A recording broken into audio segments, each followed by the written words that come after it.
good. Okay, so look, we're on part 3. We've just recharged the battery and we're ready to go again.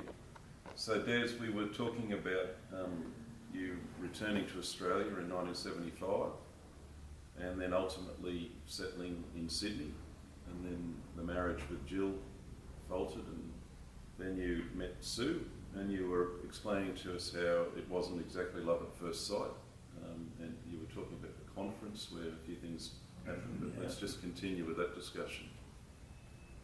Yeah, well, at the start, we had this interchange that went on, as I thought, forever. With me saying, let's get going, and her saying, but shouldn't we first of all sort this, blah, blah, blah. Then after we finally got going, we were in the same group, in a small group sort of thing, about, 8 people, I think. And we had this group leader who was taking us through it. Had to do role plays, all this sort of stuff, about being part of the family. And she was very good. He had a nervous breakdown, the guy who was running it. Okay. During the role play or subsequently? During the session, and towards the end of it, he left the group at the end of the workshop and went to the hospital. Okay, wow. So it was an interesting experience. Yeah. Anyway, she asked me to a party that she was having at her place. She had a place further up the river. And I said I couldn't come because I had made other arrangements. And then I invited her to come to a party at Torella that I was having maybe, 8 weeks later or something. Yeah. And she came along, and a few of the ladies that I was seeing after I'd left Jill, and Jill had left me, were there. And they were all raging hysterics, screaming, yelling, blah, blah, blah.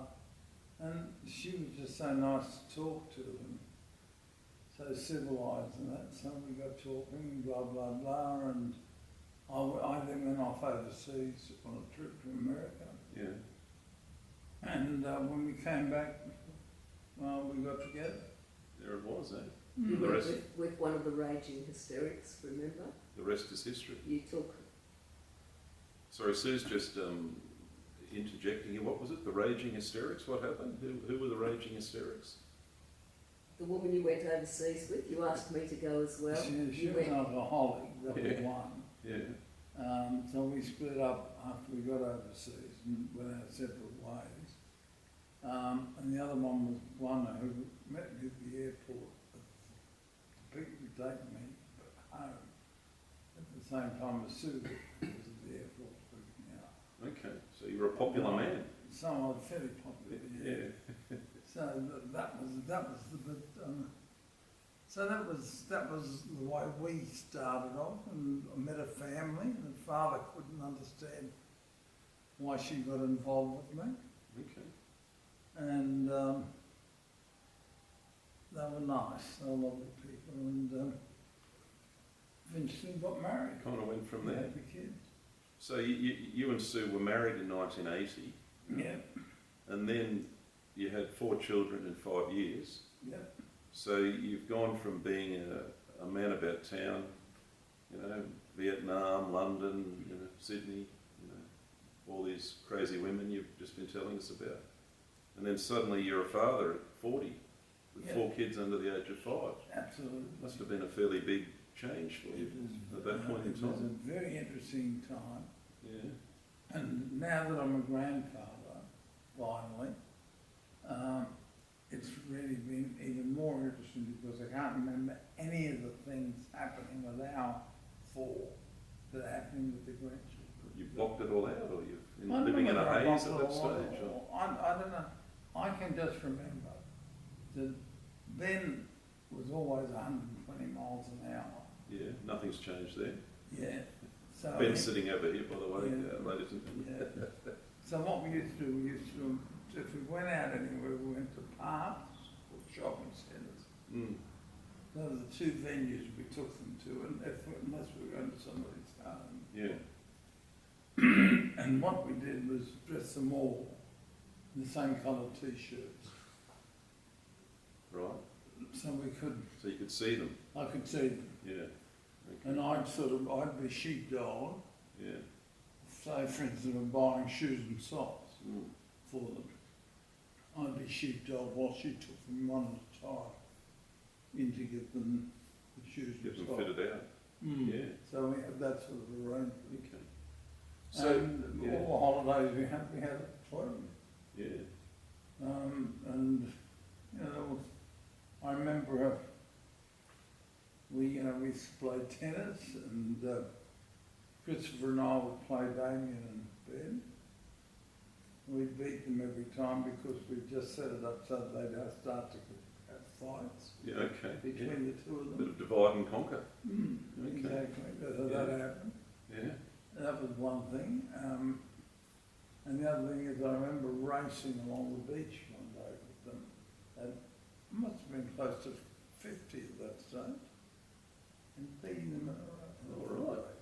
Well, that's interesting because with all your heart problems that you've had, obviously on and off over many, many years, and being an older father, it must have been physically pretty tiring when you were racing along the beach and beating them. And how did you cope with all that at that point? I slept a lot. Yeah. Yeah. Yeah, I mean, the holidays, every holiday we had up at Tweed was kind of magic. I mean, the ones I really, really liked were the ones we get as soon as the school holidays started at Christmas. We'd go up to Tweed, Yeah. and usually the rest of the family would come up and we'd have Christmas at Tweed, then go up and see you people up in Brisbane and Yeah. stuff like that. And it was just a great way of spending time. Yeah. Okay. All good. Yeah, Great memories. yeah. Well, Des, so just coming back to your life as a psychiatrist, so you've had lots of different roles, I recall, over the years. I mean, you were the Director of Mental Health Services in New South Wales there for a while, and obviously you spent a lot of time with the drug addicts in Western Sydney, with all that sort of stuff. Did you sort of consciously plan that part of your career, or did it just sort of unfold as... No, I'm a drifter. Yeah.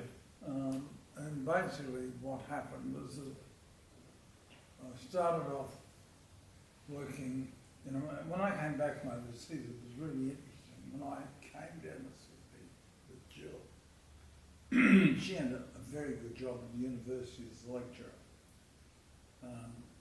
And I had to go around seeking work.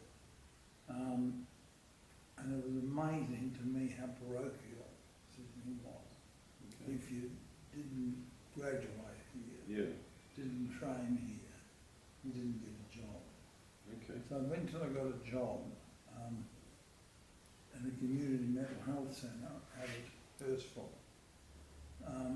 And the rest of the team all needed treatment.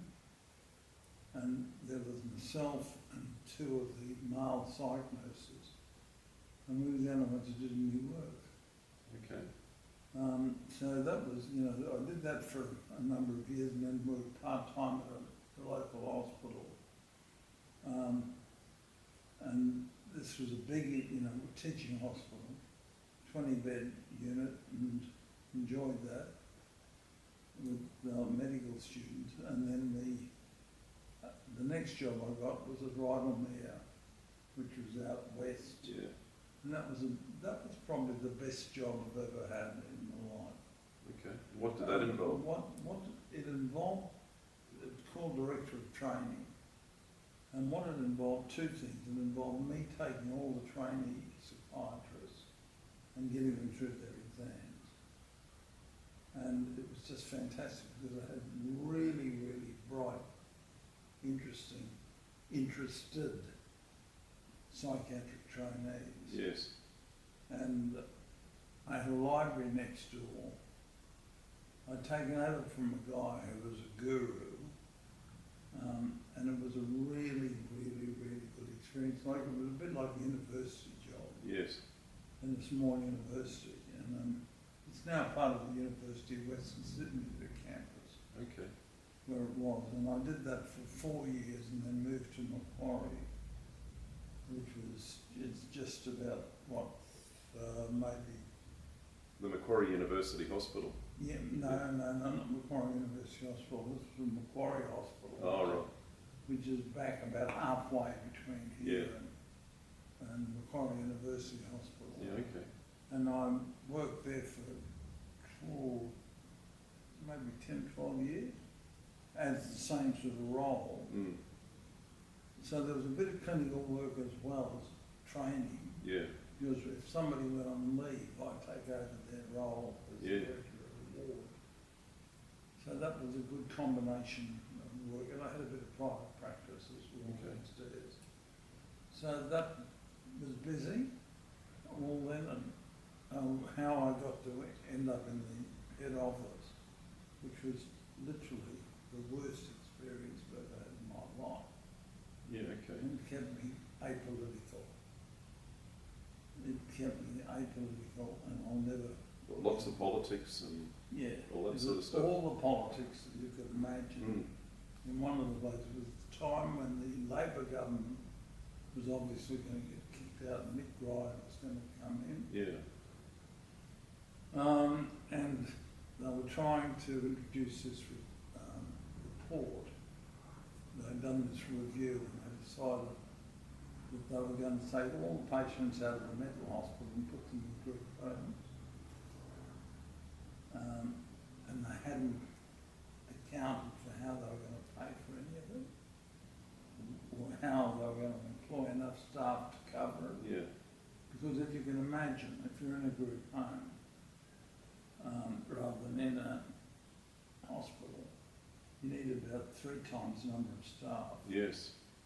A, to do the shifts, number one, and B, to supervise and monitor what the staff are doing. Because you've got to travel Yes. all over the place. And no one had done anything about that, but they had constant meetings.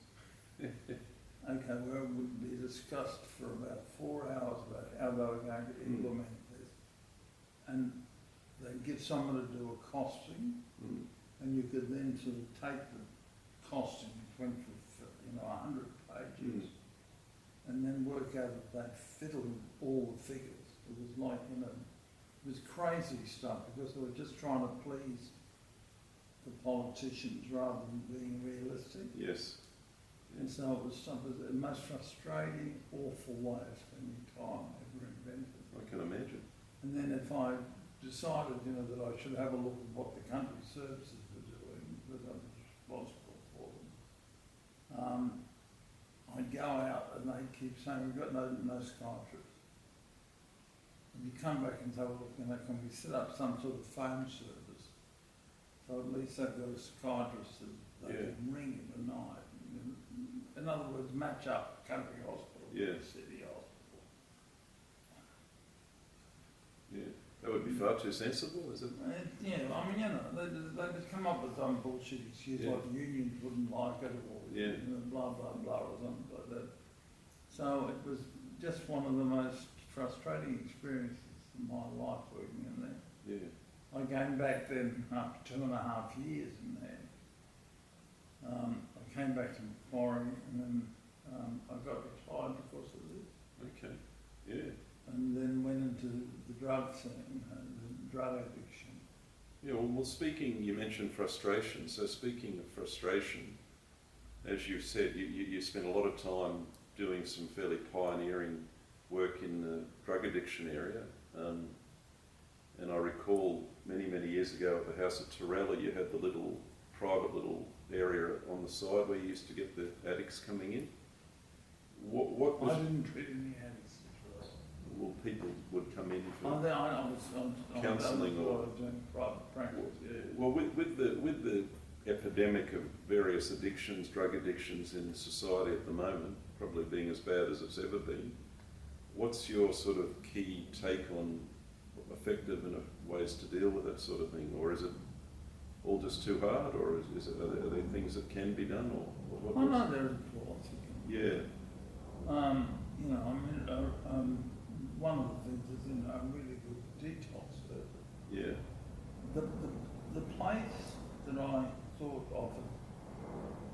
Westfields, I didn't mention this before. The last period of my professional life in the public sector Yeah. was done at Tweed Heads and Lismore, where I was a visiting medical officer. And they just called me in when they had people going on leave. Mm. And you can imagine people up there who go and move up in that sort of situation for lifestyle, Yeah. frequently go on leave. So I had plenty of work to do, and I really enjoyed it. One was a 20-bed unit, one was a 40-bed unit. And I was director of psychiatric services Yeah. for one or the other over the last 6 or 8 years Yeah. of my professional life. And that was very enjoyable. We had very good staff, number one. Number two, we never refused any admission that we thought was appropriate. Okay. Yeah. So if you came in from Byron Bay, you'd be on every drug under the sun, and you know it's the second biggest industry Yeah. up there after tourism. Yep. Were you aware of that? Yeah, I did know that. Yeah. I mean, you know, so I mean, there's any drug you want, you can get. Yeah. So there were, you know, a lot of them came in with very complicated sort of thing. We could dry them out, and the interesting part is in that part of the world there are a number, because there are not that many professional or public, for want of a better word, services. A lot of them self-help. So there are a lot of detox units and stuff like that that have been set up. Yeah. But we did that quite well. Good. Yeah, you know, do the detox number one and send them off to rehab. Yeah.